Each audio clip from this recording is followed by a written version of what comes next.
Botha from PSD, where we are engaging and setting up guidelines when it comes to dealing with systems above 1 megawatt. I just want to highlight for those who joined just now, if there are any questions that you've got or anything that you would like to know, please post your question in the Q&A section. You don't have to raise your hand. We won't be able to respond to that. So let's keep that to the end. Okay, so I think just so that we have a two-way communication, and before me bore you with a lot of standards, let's just have a quick interaction with the Mentimeter. Now, there's three ways how you can join. The link will be shared on the Q&A section, which you can use. You can scan with your phone if you've got a QR scanner. I know with the iPhones, you can just use your camera and scan the QR code. Or alternatively, you can go to menti.com. That's the website you need to go to, and it's going to ask you for a PIN that you need to put in. So please join that link now with your secondary device or on a separate page. And then when everybody's there, we will go through the responses so that we just can have a feel of who's in the audience and have a better understanding of the questions you've got for today's session.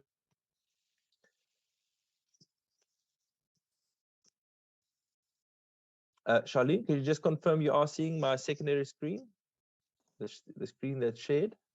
Yes, we are seeing that for us. Great. Okay. So for those who joined just now, there's a link sent on the Q&A. Open up the link. Otherwise, just use your cell phone, scan the QR code, or go to mentimeter.com and put in the PIN. Thank you, Mike. I'm just going to open up. We already got some good responses coming in. Great. I'm just going to switch screens quickly.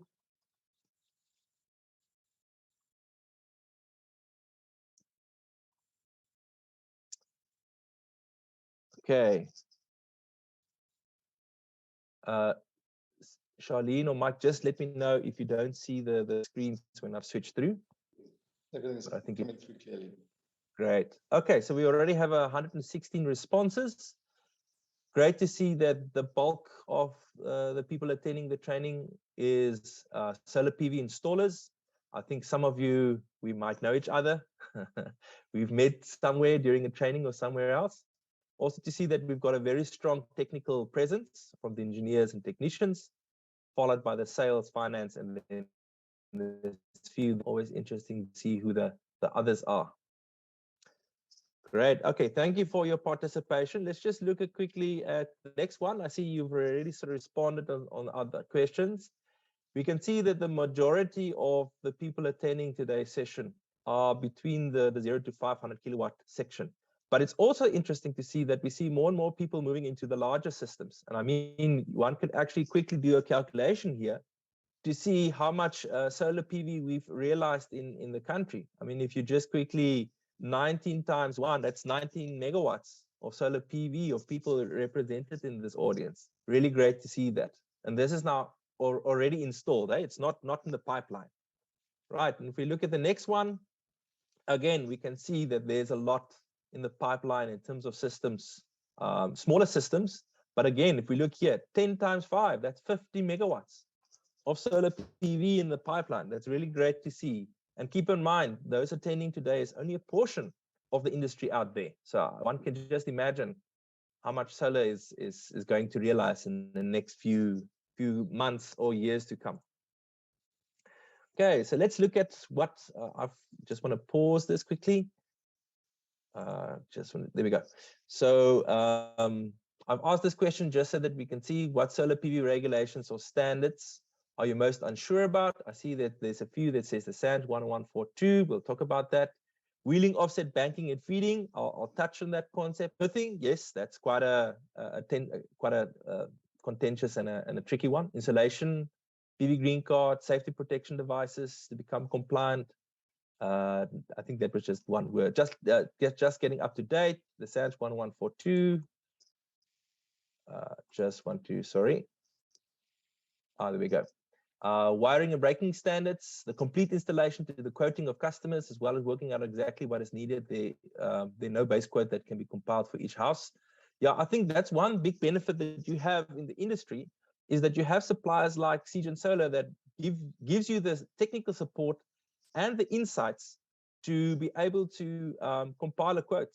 So I think that's really very powerful to have and to utilize as far as possible. When the SANS document will come out to be enforced, I'll talk about that. Upcoming wiring standard, the one that was withdrawn, I'll talk about that. Okay, 2-1 utility interface requirements. Okay, so there's a few asking about the 2-3 and the 2-1. Earthing standards, feeding back into the grid. Okay, so I can see again earthing coming out as a quite a common one. And I think that should maybe be, I think we'll take our cue from these points as possible future training topics to talk a bit in more detail. As today, we will give an overview of the relevant standards and specifications, with the focus on getting your systems compliant for municipalities. PV green card, all. Okay, very interesting. Okay, let's look at the next one. Have you applied for municipal or ESCOM approval for your solar PV system? Interesting to see that the bulk says no. And I think my follow-up question might give some insights to why, but it's also good to see that there are a few that has done it, and then there are a few that's saying they're considering to apply to get their system approved. And then I asked the question, what's the main reason not for applying for approval for the municipality? Well, I said to work outside of South Africa. Okay, fair enough. Not sure where you are working. It takes long, technical issues, never did it. Difficulty to submit, lack of information on the processes, lack of response. No installers yet, but registrations will be done for installations. Clients with prepaid meters, yeah, that's part issue if you don't get the systems approved with new meters.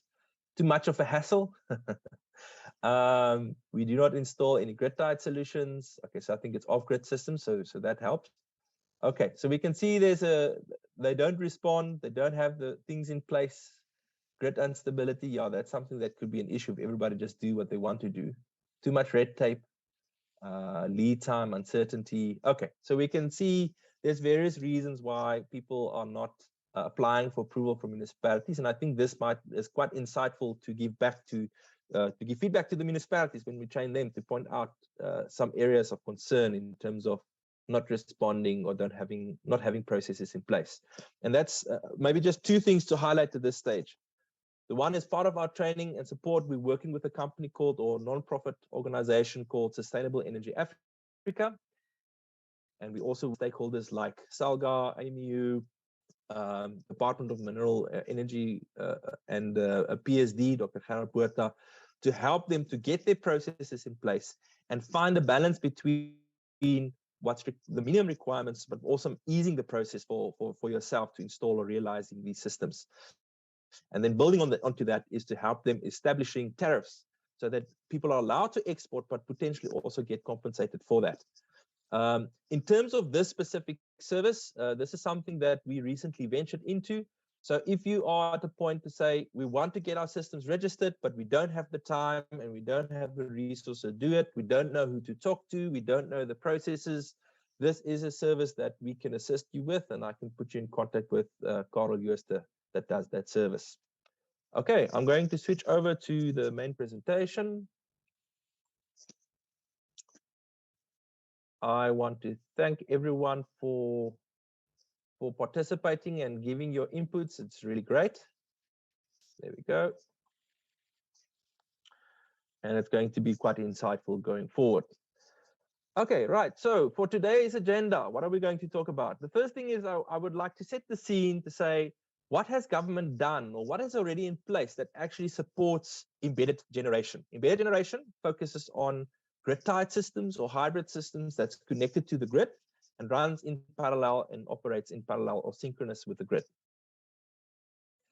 So, and that can be small or big.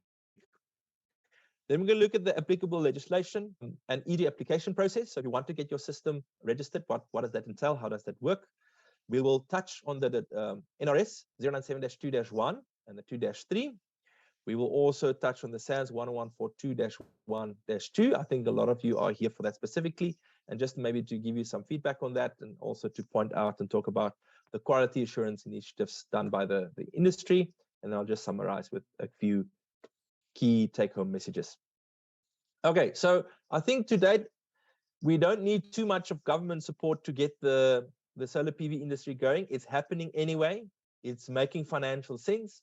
And I think this is one of the only audience groups that shouldn't really complain about load shedding, right? Because whenever we want to do some marketing to sell products, we just wait for load shedding. And all of a sudden, the people are calling and asking, we want a solar system now, right?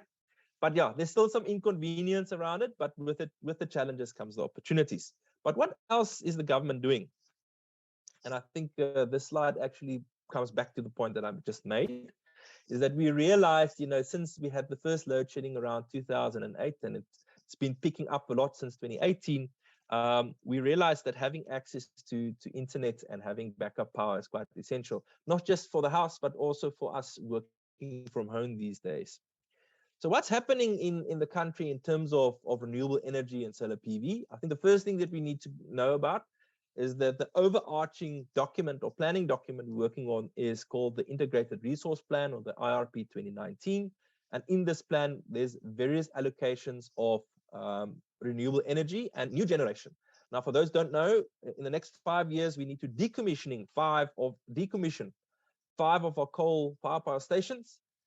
And this needs to be replaced with new generation. Now, you might ask, okay, but where do we fit in? We're not building solar farms and wind farms. You'll see that there's a big portion allocated specifically for distributed generation. Now, what is that? Generation connected on the distribution level. So that's you and me behind the meter and on the customer or the business premises. So, and we also know and see that the president has announced with Windows 6 that they want to relaunch. They've doubled the capacity so that we can get more and more capacity online. Obviously, that's more for the large scale projects, but I would foresee that for the embedded generation, we should see more of it coming online. And this coming from Jack Radamore from Green Cape indicated that more than 1.3 gigawatts of embedded generation already installed or online. I think if we do that calculation of people who already indicated the size of systems installed, are we going to get beyond that 1.3? So we're seeing much more activity and realization of embedded generation or solar PV on distribution level. The other things to highlight is that I think if you don't know, the president has an energy crisis response, and that was in July 2022. That was just like a month ago, and 1 month or two ago. And the point is to say, let's allow to buy electricity from private entities, and also to have investment in alternative power supply. We also saw from the President SONA 2022 this year, Operation Vulindlela. Now, that intention was to actually see how we can open up the economy by addressing red tape and barriers to really open up the industry, but it's also specifically focused towards solar PV and embedded generation. What can be done to address the red tape and issues? And that's why, for example, you'll see that NERSA has done a lot of registrations in a very short space of time with these type of initiatives. And then also to point out, so for those who don't know, from the municipal side, SALGA has committed to say, we need to change our processes, our bylaws, and tariffs to allow for solar PV or embedded generations. And that's and some of this is now actually happening, and I can share some of that insight now. So for those who don't know, there are municipalities with official application processes in place. If you look at this chart here, you'll see that all of those are in dark green already has some form of comprehensive SEG or solar PV application process in place. Those in light green is in the process. And then those in brown or orange, you will see they have no progress as of yet.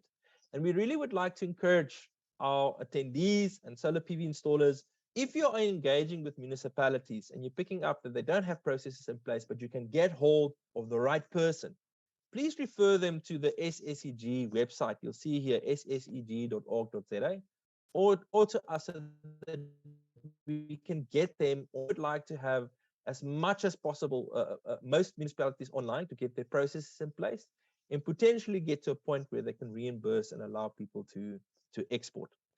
Okay, in terms of municipality uptake, you'll see from 2016 up to 2021, more and more municipalities are getting their processes in place. They allow SSEG, and even some of them have some form of export credit in place. Just to show you, between different municipalities, on average, there's a potential export credit of about 83 cents per kilowatt hour. Now, I know that most that's active in the solar PV space, they do not depend on this export credit. They solely work on self-consumption. So whatever you produce, you consume on the premises, because the value is much higher when you consume it at the value of 2 Rand to 3 Rand a unit, compared to selling it back for 83 cents. But if you do have excess power that you're not using, then there's the potential to have an additional saving, which wasn't part of the financials.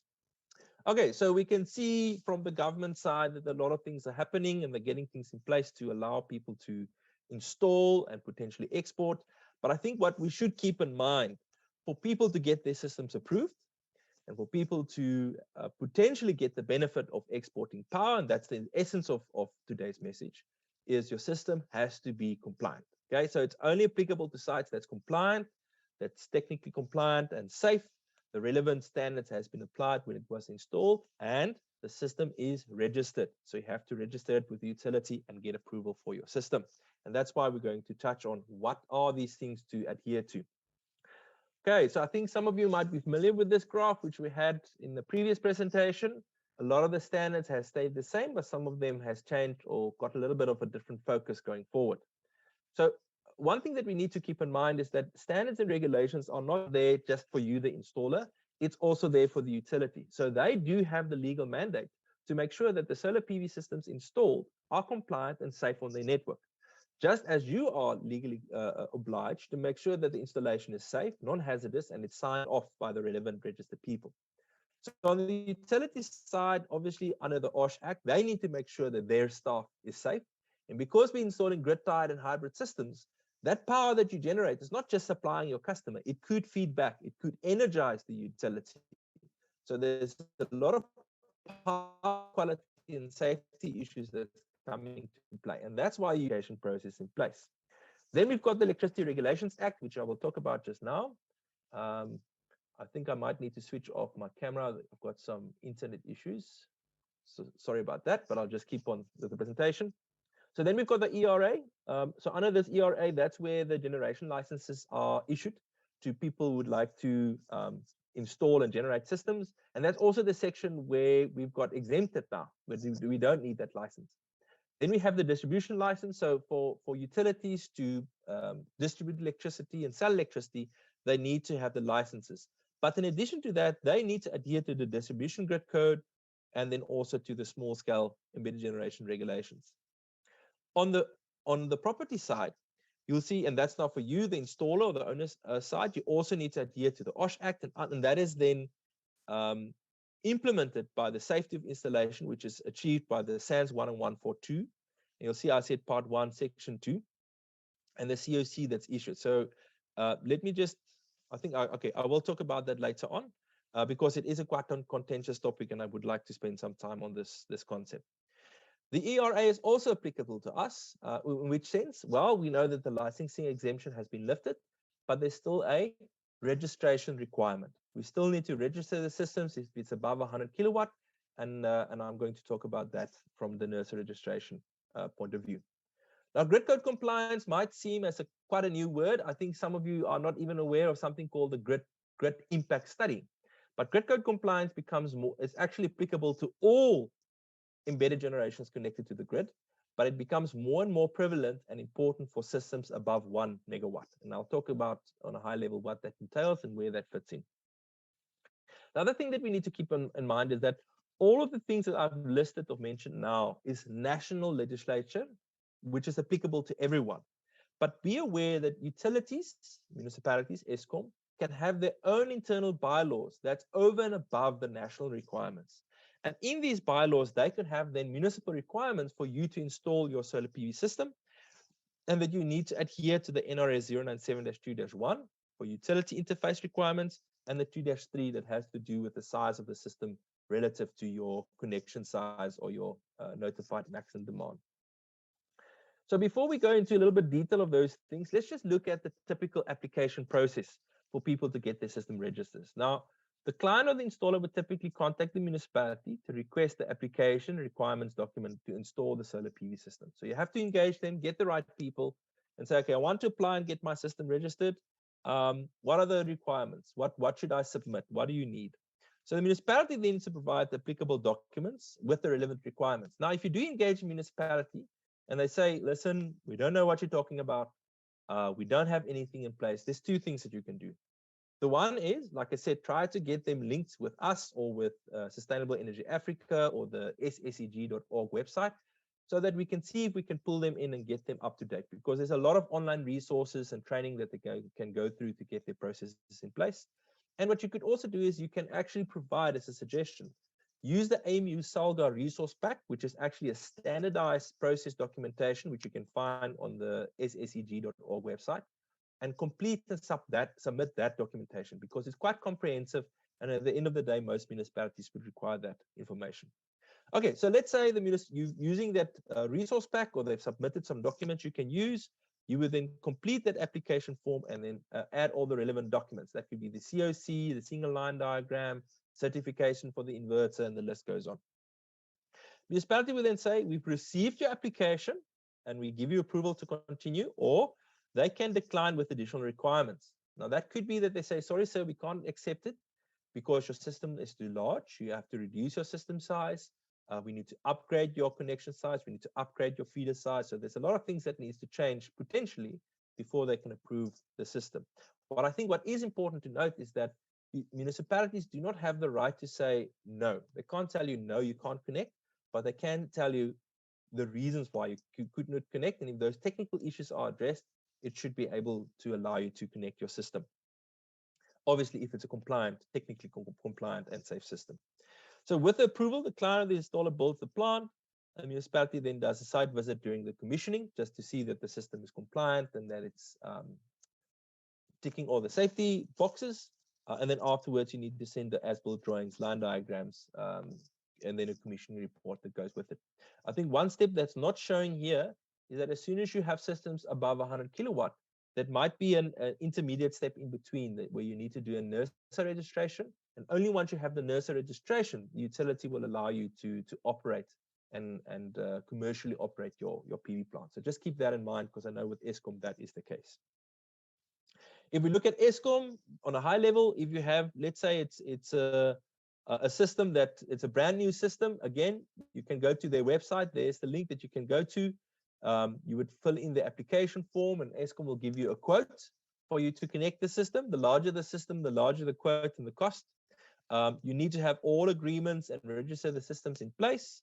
And then only you are allowed to connect the system to the grid. And after that, you will then get an SSEG bill. Now, I think there was a few questions about feeding back, wheeling and billing, and so on. So Eskom actually does allow people to install compliant systems, and they do have the option for you to feed back and export energy. Now, normally they won't pay you for that, but what they will do is they will give you credits.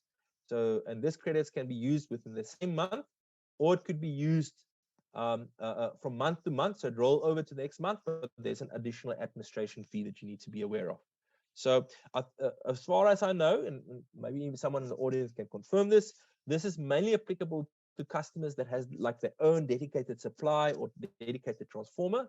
But as soon as it's residential and there's multiple customers, that option starts to become a limitation. So just be aware it's for customers that has their own dedicated point of supply.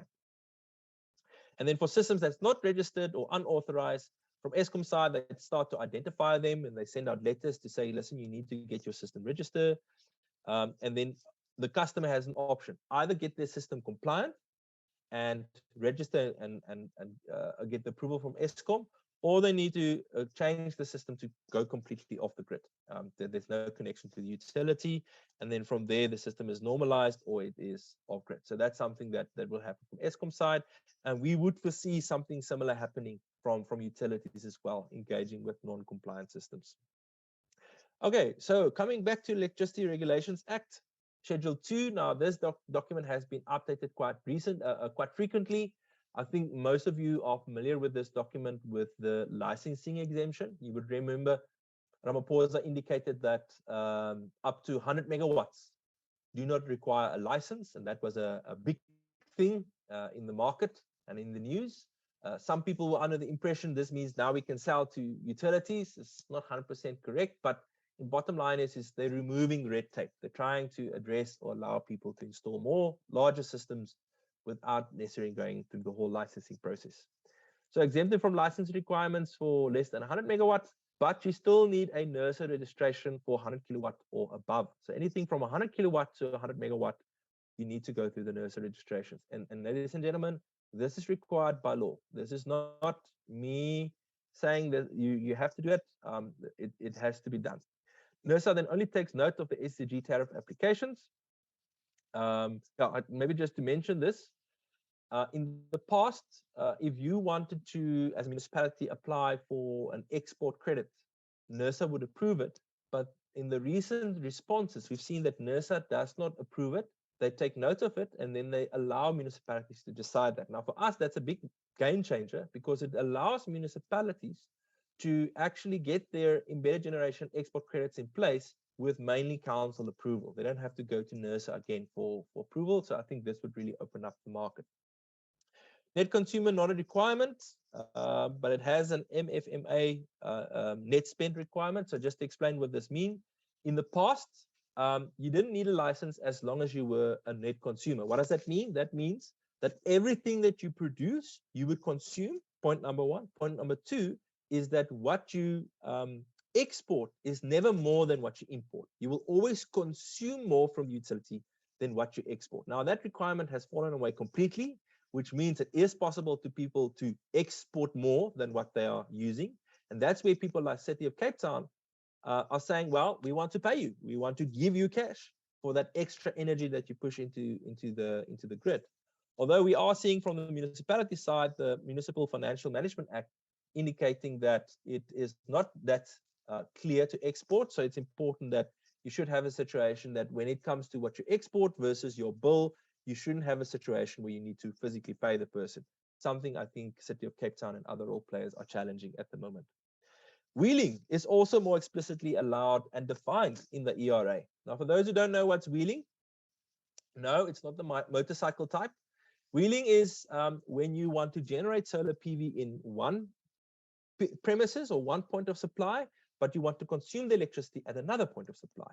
I think the easiest example here is like the 10 megawatt solar farm in the Northern Cape for Amazon. There's no Amazon offices there. There's no data center there, but the solar plant is there, right? And they are wheeling that energy from that point to where the consumption point is. Now, technically, it's not a case of we're telling the electrons to flow specifically to the consumption point, to the Amazon offices. What is actually happening is a financial transaction. So if you produce 10 units in the Northern Cape network, it will deduct 10,000 units at the premises. Obviously, there's wheeling charges and a lot of agreements and paperwork that needs to get into place. And I can tell you that it is quite a tricky exercise to get systems approved on a wheeling basis, but it is possible. And I know that Eskom, for example, has experimented with this quite intensively in the past few years. Oh yeah, and then more and more above 1 megawatt applications due to the above mentioned. So we are seeing much more above 1 megawatt systems being applied for to get the systems up and running because of this licensing exemption. And that means grid code compliance. So now there's additional requirements that's kicking in for the larger systems. Okay, now the NERSA registration procedure, I think most of you might know. Some of you might be familiar with this, but I'm just going to go through it quickly. So here you are the applicant. You need to apply from the licensed distributor, so that's the municipality or Eskom, to say that we want to use your system to connect our system. So you need to go to the licensed distributor. They would then evaluate your application and check for safety, grid stabilities, and liabilities. They would approve your connection and have the relevant agreements in place, and then they give you some form of confirmation letter. Now this confirmation letter is pending NERSA's outcome. So they will say, okay, we give tentative approval, so that you can go to NERSA to say, we've got technical approval from the utility, but we still need to get registration from NERSA. So that goes back to you. You then go to NERSA to say, okay, we've got approval from municipality. We would like to register the system. And then there's a whole process that they will go through and then come back to give your system registered.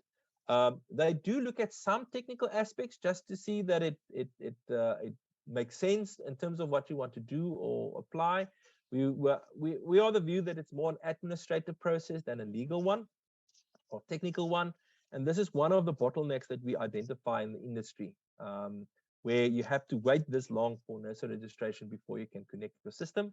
It seems like they're pushing to get this done quite quicker, but it would actually be ideal if this can run in parallel to the application process to the utilities. But as it stands, and some utilities are adamant, you need to have this NERSA registration first before you can commission or activate your system. So just be aware of that, so it doesn't keep you back.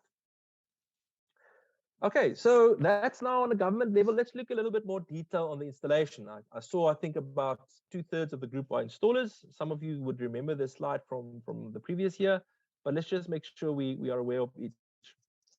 So the first one is the NRS 097-2-1, and this is the utility interface requirement. So remember I said that all embedded generation needs to be grid code compliant, and this NRS certification addresses a lot of the grid code compliance requirements. And that's why you will see that's important to have that 2-1 certification for the inverter. Now, and I'll explain just now what that entails. But in essence, it means that my system connecting to the grid will comply from an operation and a safety point of view. Then we've got the SANS 11142, Part 1, Section 2, or Part 1, I think is the key one for now because Part 2 has been withdrawn. And that is that when we install the solar PV systems, what are the practical things to consider? That's things like fusing, DC surge protection, AC surge protection, what cables to use, what protection to use, how you should install it, spacing between items, and the list goes on. And we have the NRS 097-2-3. Now, again, just to give context, when you install a solar PV system, you can't just install any size system. If everybody just install any size system, it can actually overburden the network. And then if the network of the transformer blows, everybody's without electricity. So in a way, we need to control the size of the systems that people are installing, point one. Point two, we need to allocate capacity per person, because I've seen customers with a lot of money, they only need a 5 kilowatt system, but they ain't going to install 20 kilowatt because they've got the money and they want to show off. But that has an issue in the sense that it can overburden the network and take some capacity from the neighbor next door. The 2-3 in a way is trying to say, okay, this is to help to make sure from a grid impact study point of view, the network can handle the system that's installed, and we allocate percentages for other customers. So let's look at the 097-2-1, which is the utility interface requirements. So what does it exactly entail? Well, I think the first thing is it indicates to what it should be, what it should expect. In other words, from the utility side, we're going to have certain situations like now the power outages, fluctuating voltage, and the list goes on. And the question is, will that device be able to handle that? And will that device be able to operate within those conditions? The second one is what it is allowed. Allowed in terms of producing power, allowed in terms of harmonics, power quality, DC leakage, because all of these electronic devices will have a certain level of harmonics, but it needs to be within certain thresholds. So the 2-1 specifies what those thresholds are, and then the inverters are tested accordingly. And then lastly, what it is to do. So it needs the control system. So this is now where things like, the anti-islanding comes in. Anti-islanding meaning that if the grid is off, it will also isolate or switch off or stop producing power if it's a grid-tied system. What it needs to do in terms of frequency changes. So for those who don't know, frequency always needs to be around 50 hertz. And the frequency actually tells us, it's almost like the heartbeat of our network. And it gives us an indication of if our generation is more or if our consumption is more. So the lower the frequency, then it means our consumption is more than our generation. The higher the frequency, we have more generation than consumption. So these systems, our solar PV, grid-tied, hybrid systems, are then supposed to react on this frequency. So as soon as we see our frequency are going beyond the 50 hertz, which I don't think is now the case, it actually needs to throttle down or reduce its output. And when it's below the 50 hertz, it needs to pump in as much as possible to help sustain the grid as far as possible. And at the end of the day, all of these things, especially in terms of the control, achieves a certain level of safety to install these systems. Now you might ask, and I think most of you are maybe familiar with the Cape Town approved inverter list. So if you wanted to know if your inverter is certified, you can go to the Cape Town approved inverter list of the 2-1. If you do not have this, you would be able to get it from your supplier or from the manufacturer for the specific inverter you want to install.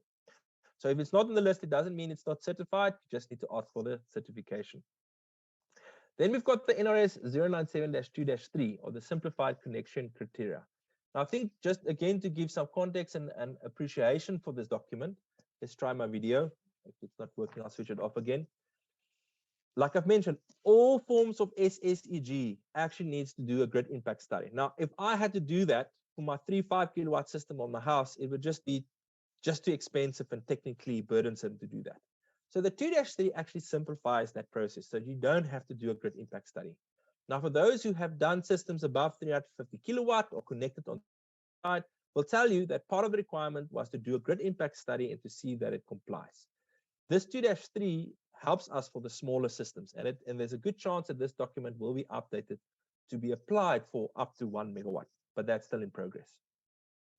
So it's a simplified connection criteria, just to say that if you tick these boxes, we can say, yes, you can connect without having a drastic influence on the grid. There's a flow chart that takes you step by step. And then there's other basic checks, for example, to check that your feeder can handle the system as well. Now, the feeder, for those who don't know, that's a cable from the transformer up to the point of connection, or where you're going to connect your system. That cable in between, it needs to be able to handle this the SECG that's going to be installed. And then here's the thing: if the 2-3 is not met, it doesn't mean no, you can't connect. It just means you need to do additional detailed grid studies, which we'll talk about just now. But before we get there, just to summarize the 2-3, you'll see that there's two main applications to be aware of. When you're on a shared feeder, now that's like residential. So you'll see from the transformer, there's a feeder going to the different consumers. You can see here's a feeder cable and it's being shared. There's multiple customers connected to it. And as it stands, it's indicated to say you only allowed to install up to 25% of your notified maximum demand or your main circuit breaker size. Now, as the 2-3 stands, this refers to the size of your system. Now, the unfortunate thing, and I'm totally aware of it before you react, is that this 25% is quite a big limitation, because if you apply it for a 60 amp circuit breaker, we're talking about like a 3.6 kVA inverter, which is a very odd size inverter. So some municipalities has opted to interpret this in the context of how much you export. So you're allowed to install larger, but what you export is then limited. But this is municipality specific, and I would really encourage you to engage a municipality upfront to understand the requirements and negotiate with them if this is going to become an issue. That's now for a shared feeder. For dedicated feeders, that's now being supplied directly from the from the transformer. You can install up to 75% of your notified maximum demand. So you can install a larger portion of the system. And then after that, you need to say, if we add up all of the solar systems, all of the embedded generation together, it shouldn't exceed 75% of the transformer rating. And if we add that all up on the MV level, we need to make sure it's less than 15% of the MV feeder peak load. Now, again, knowing this or applying this can only be done mainly be done by the utility. Why? Because they're supposed to know the network, and they're supposed to know of all of these systems installed. Now, if they are not aware of the systems installed, they cannot properly apply this, which means you could end up in a situation, if the penetration is high enough and more and more people come online, it could start causing a load on the feeders, on the transformers, on the network. And if these things blow, okay, which is already under constraint due to load shedding, it's not just your customer that's going to be without power, it's everyone on that transformer. So it's really important that we need to consider these things, and that's why municipalities apply it, is to make sure that we are within the limitations of the network, and so that they are aware of these systems, so that they can say, okay, listen, we've achieved the cap, we need to expand or upgrade the network to allow more people to get online. Okay, so what does this grid impact study entail? Now, like I said, for the smaller systems, not really an issue, but as soon as the 2-3 requirements are not met, if the system is above 350 kVA or it's MV connected system, then this becomes quite important. So with it, it includes to make sure that the system and the inverters are NRS 097-2-1 certified. That's the utility interface requirement, different from 2-3. You need to evaluate the production versus consumption, just to see to what extent everything will be used or pushed back into the grid. You need to do low flow studies to check what the voltage and the network loading will be under different conditions, the four corners. I think some of you will be aware of that. You need to check short circuit current contribution, rapid voltage change evaluation, and then confirmation of on-site protection. So you can see there's a lot of things to look into. And I want to say this is quite a specialized activity. You will either have municipalities doing it themselves, just a few, or you will need a consultant that can provide assistance or grid impact studies. Additional things could include to check the impact on the grid protection, confirmation of communication and SCADA interface. This is especially true for your larger systems where utilities need to have access and communicate to your system to control it if it's necessary. And then also power quality assessment for systems above 5 megawatt. Because systems below 5 megawatt, the 2-1 certification would be suffice in terms of power quality. Now, grid code compliance is, I almost want to say there's a lot of linkage between grid impact study and grid code compliance, but it's not the same thing. So grid code compliance looks beyond just the impact of a grid. There's other things that it's also considering. Now, maybe before I jump into this to make sure everybody understands what it is and how it fits in. We are all drivers on the road, right? But for us to use the road, there are rules of the road. And it only applies maybe to some. We look at some of our taxi drivers. But anyway, the point is, when we use the road, there are certain rules of the road, and we all need to adhere to that. Otherwise, we create situations that's unsafe. Now, in the past, it was only Eskom and the utilities driving on the road in terms of power production. So they were generating electricity, they were feeding electricity into the grid, and they had to adhere to the rules.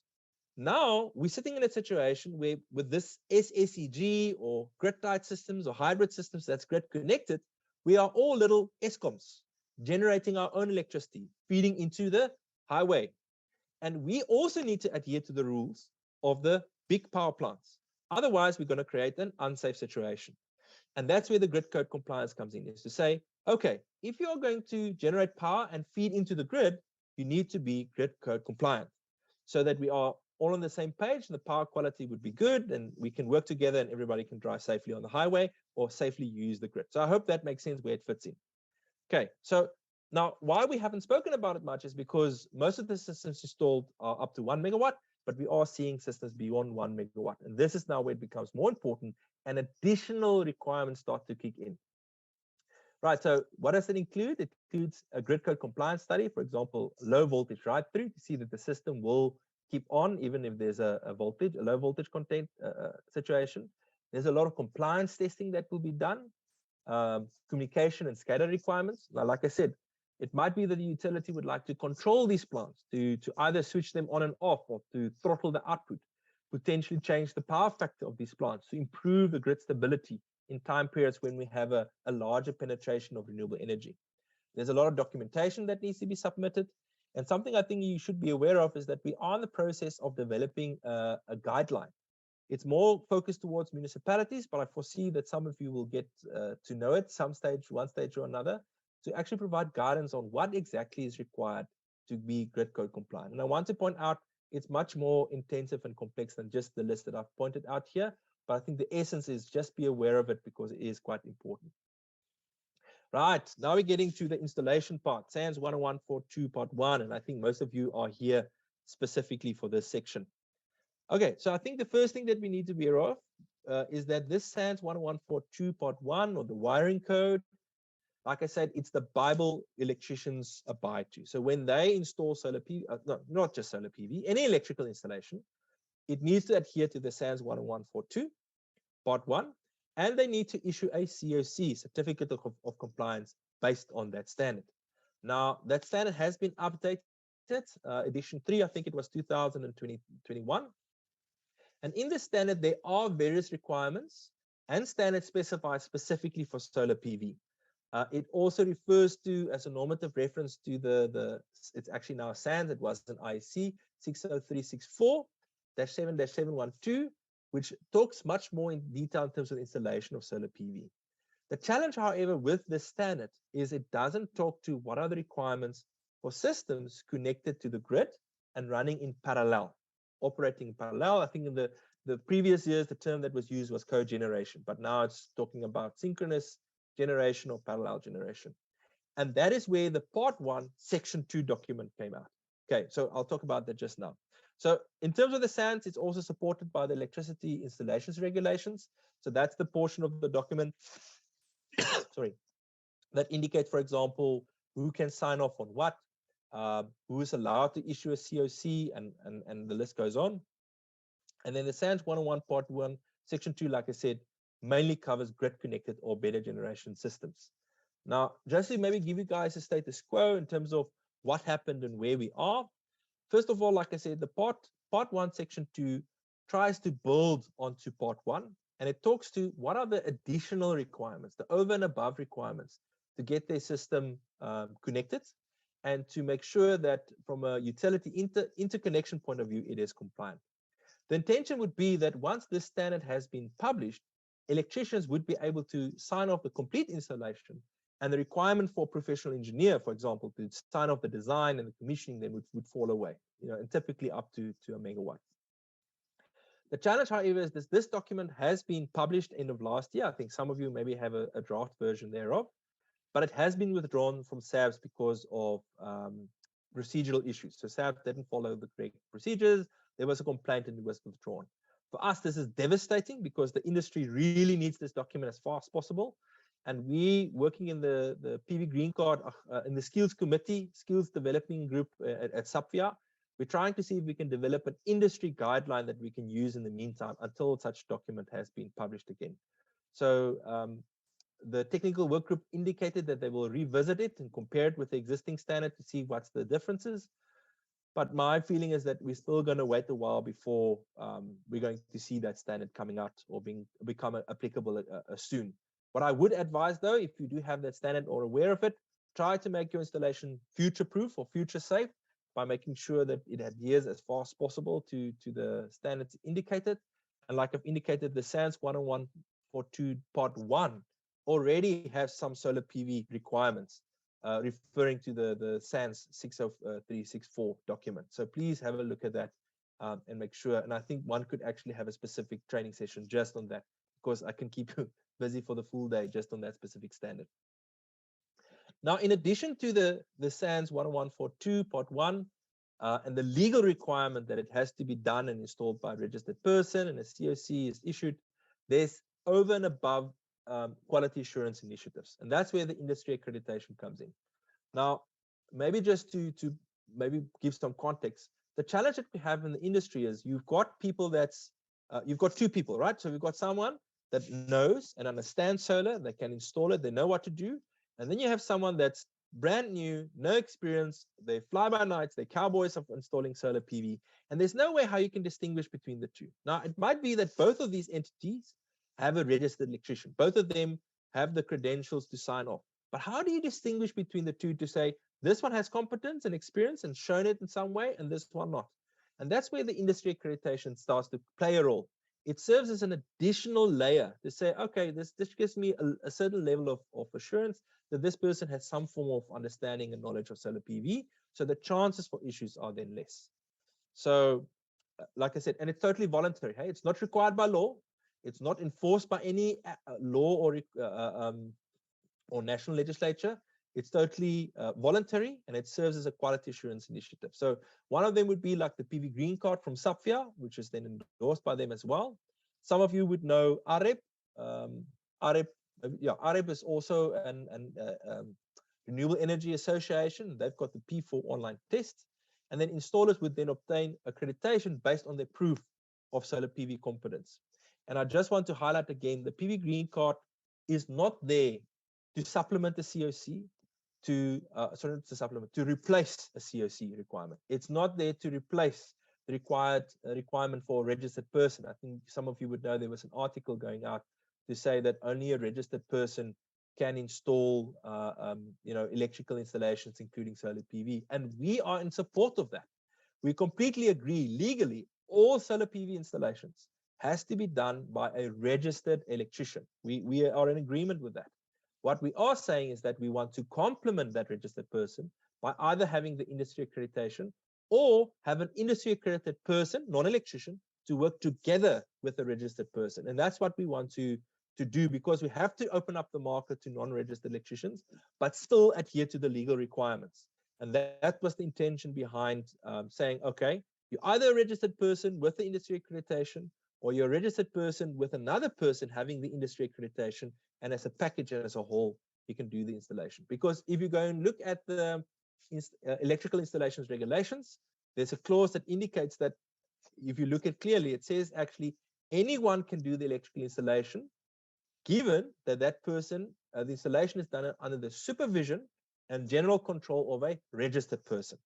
So, and maybe just to give you an example, we know that there's a lot of registered electricians out there with a whole team of installers physically doing the work. Now, if you tell me that all of those people are registered electricians, I will fall on my back, okay? That's not the reality. Some of them would be training as tradesmen, some of them would be training as electricians, yes, but a lot of them don't have the qualifications or registered with the Department of Labor. And that's the same principle that we're saying here, is that you have the registered person, but we bring in the non-registered person with the solar PV knowledge and experience and accreditation to work together to realize a better and improved solar PV system. Something else I just want to highlight here quickly that we should not forget about. The SANS 10142 Part 1 and the COC looks at the minimum safety requirements. What does that mean? That means I can install a solar PV system that's in the shade. I can undersize my system. I can have an unoptimized solar PV system, and it will still be safe. It won't be hazardous, and I can issue a COC. So can you see the gap that we have with the SANS? It looks at the minimum safety requirements, whereas something like the PV Green card and the card that you physically issue with the installation looked at all the performance aspects of the system to make sure that the system performance is good, all the documentation of the system is reported together. There's some form of operation and maintenance training done. So you can see it really looks at beyond just the minimum safety requirements. And again, that serves as an additional level of quality assurance. And we've seen various industry players recognizing the PV Green card, not necessarily requiring it to say, I know financiers say we want to see the PV Green card. I've seen tenders going out say we want to see the PV Green card. So the PV Green card is not required by law, but it's definitely a door opener, and it also serves as a market differentiator. Now, I know that there's a few of you sitting there and saying, but I've seen a lot of PV Green card installers that's not great, not good. I totally understand that, and we also have an issue with that. But we can also say there's registered electricians and professional engineers that's messing up solar PV systems. So you will always have that in this industry in various sectors. And we are aware that we need to update and improve these industry accreditation initiatives. But be aware it does serve as an additional level of proof to say this person has some form of knowledge and experience on solar PV. Okay, so to summarize, I think the first thing that we need to be aware of is that government has opened and supported the solar PV industry. I think in the past they were quite silent and they were trying to keep, it in terms of generation it to themselves, and they made the process quite lengthy and difficult.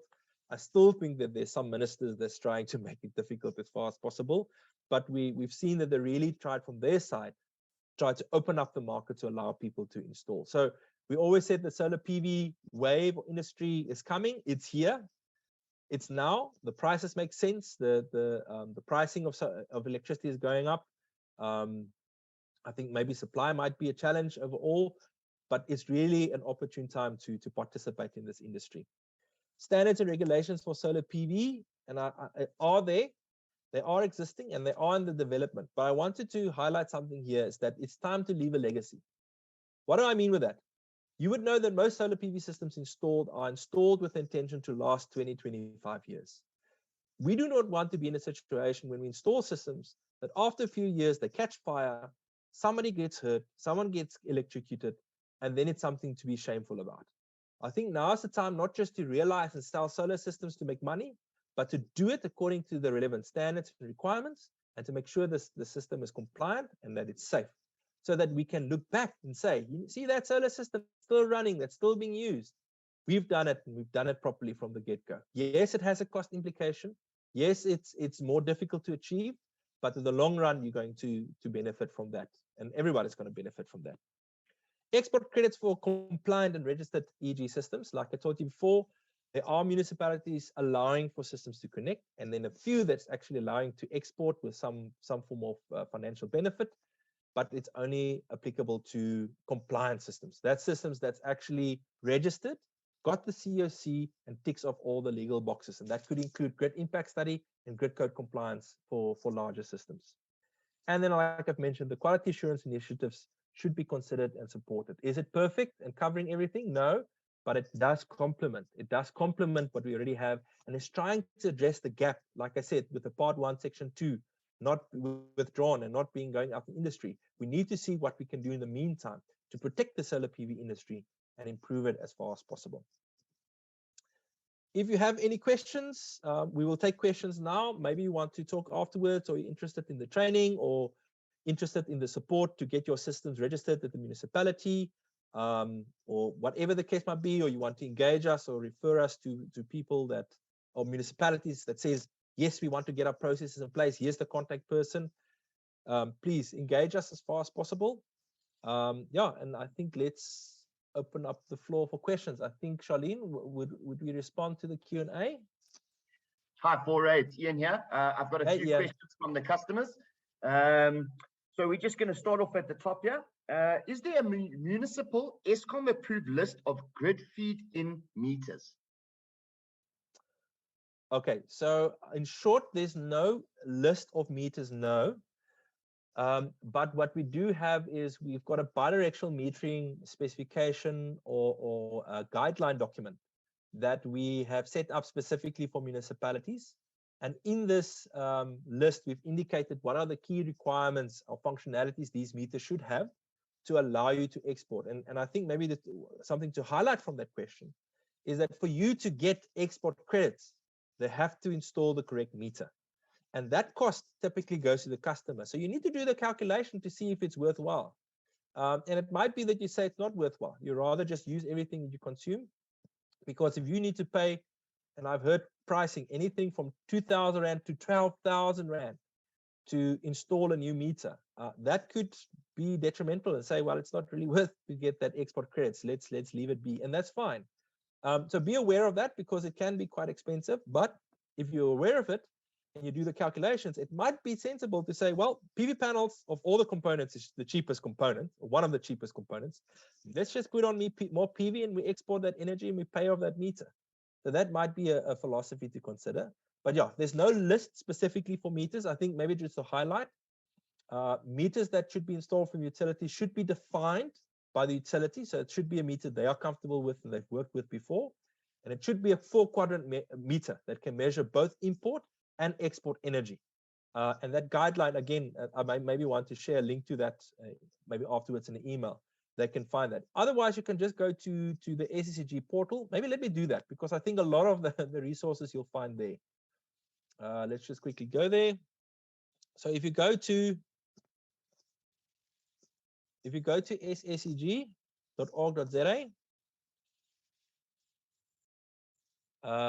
Jan, can you just confirm if you could see the updated document or the presentation? Thanks, Bora. Got it. Okay, so if you go here, now obviously just keep in mind, ladies and gentlemen, this is focused towards municipalities, but it gives you an insight of how things work and how they should get things in place. And you can share this information with municipalities you are engaging with that don't know what they're doing or what they're supposed to do. Okay, so here, for example, we can put in here metering. There we go. Bidirectional metering checklist and specification guide. And if you go here, you can then download that document. I can quickly just show you how that looks like. Okay, I need to download it first. Okay, it's a Word document. That's why. And I'll share with you just now. Okay, so this is then a checklist which they can use to go through to see, okay, these are the requirements they need to adhere to get the meter going. But we don't have a list of specific meters because we try to be product agnostic. Okay, I think that's it. Yes, next question, Ian. Fantastic. Thanks, Bora. Next question. Depending on the municipality, if a customer is not feeding back into the grid, do the same application processes apply? Okay. Ian, that's a very good question. And there's really a misconception in the industry that thinks that if I install a solar system that does not export, I do not have to apply. I do not need the requirements. I do not need to adhere to requirements, and the list goes on. I want to point and make it very explicitly clear If you install a solar system that's connected to the grid, and it's grid connected or grid tied, or it's hybrid and it's grid interactive, have to apply and get approval for that system. All of the relevant requirements still comes into play. It might be, for example, that you're allowed to install a larger system because you're not exporting. It might be that you don't need to change the meter or the tariff that you're currently on because you're not exporting. Grid code compliance might become a less of a requirement, or not less of a requirement, but easier because you're not exporting, and I'm talking about the larger systems. So there are benefits of not exporting in terms of requirements, but you still have to apply and you still need to get approval for that system. The only scenario where you do not need to register your system to apply for registration is if it's a completely off-grid or standalone system. Off-grid meaning zero connection to the grid, not even a connection to charge the batteries. If it's off-grid, like it's there in the Wendy house or it's out in a little cottage, and there's no Eskom or municipality connection, in that context, the requirements almost falls away. But because people are hiding behind this off-grid system, some municipalities like City of Cape Town says, listen, you have to register your off-grid system as well, so that we can confirm and see if it's really an off-grid system. I know, for example, there are inverters selling off-grid inverters. Initially, I thought they were selling it as such because it eases the registration process. But I realized that they define those inverters as off-grid inverters because it's not supposed to be connected to the grid. Go and check their own specifications and their own documents. It's not to be connected to the grid because they do not adhere to the relevant standards and the relevant specifications to be allowed to be connected to the grid. Yes, you can connect the generator to charge the batteries or other form of source, but not the utility. So look out for that. I know that's a common mistake some people make. It's not my words. Go check out and see what they define there.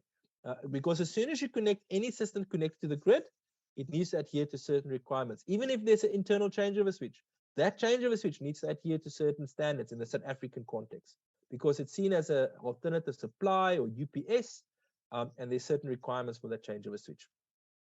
Okay, thank you. Yeah. Next question. In the Western Cape, they don't allow feedback if the inverter is larger than 3.5 kilowatts. Is this going to be addressed in the future? For example, if one customer would like to utilize an 8 kilowatt SunSync, for an example. Okay, well, if they, I'm not sure if it's in City of Cape Town itself, but good news if it is, because they have changed that requirement or updated it. If you go to their application process, you will see that they actually allow you to install a bit of a larger system.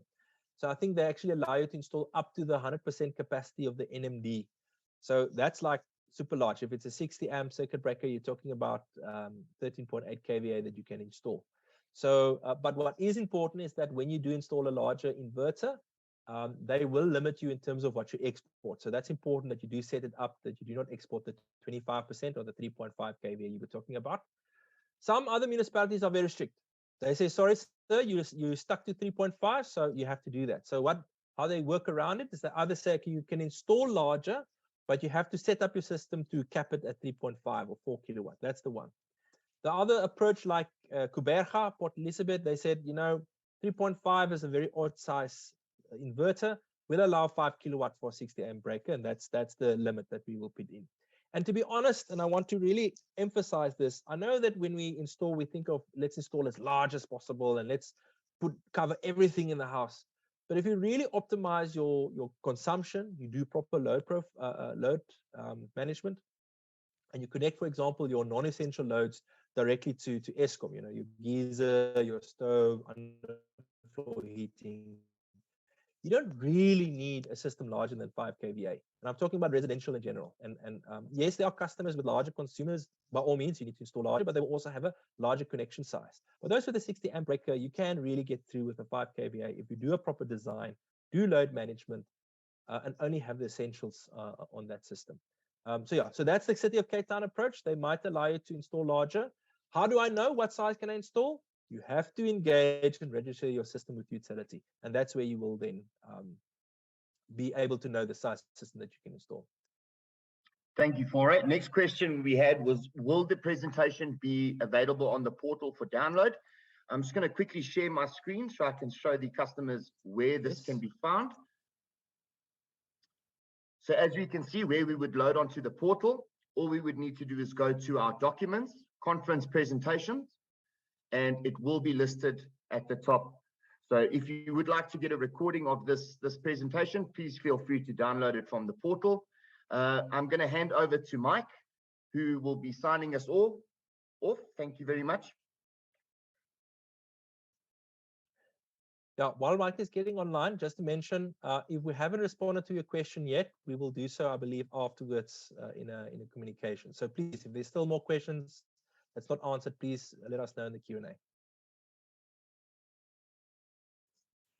Thank you very much, Fore, for that detailed presentation. I found it very informative, and thank you to all of our customers for today, for joining us today. And as Ian said, please feel free to have a look at the documentation on our portal. Have a good day, everyone. Be well.